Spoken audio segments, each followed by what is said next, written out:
یک مملکت در که میسازه فن و حرفه از میسازه. اقبال لاهوری رحمه الله میگه علم و فن را ای جوان شوخ و شنگ مغز میباید نملبوسه. قوت اول میگه قوت مغرب از علم و فن است، از همین آتش چراغش روشن است. در جامعه‌ای که علم نباشه، فن نباشه، مهارت نباشه، او جامعه رشد نمیکنه.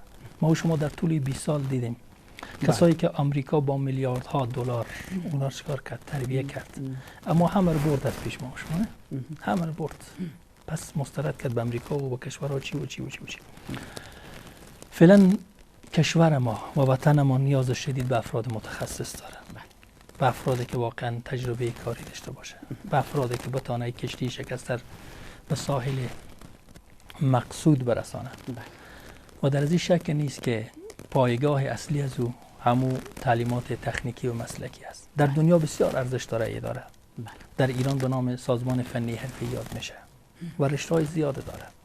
در چین 12,000 رشته داره. ما 73 رشته داریم کلا در افغانستان و رشته‌هایی هم که بر اساس مصلحت‌ها و چی ساخته شده بوده.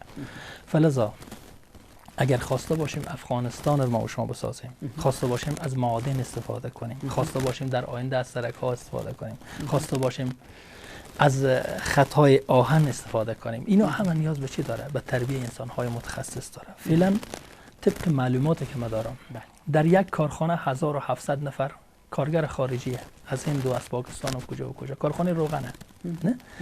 افراد حرفه‌ای از اونجا میاره، $1700 به اونا چیکار میکنه؟ معاش میده. اما یک کارگر بیچاره ما و آدم رو گریه میکنه، لیسانس و ماستر میره شوی تا صبح تشناب پاک میکنه، داخل بیرون نه، داخل افغانستان.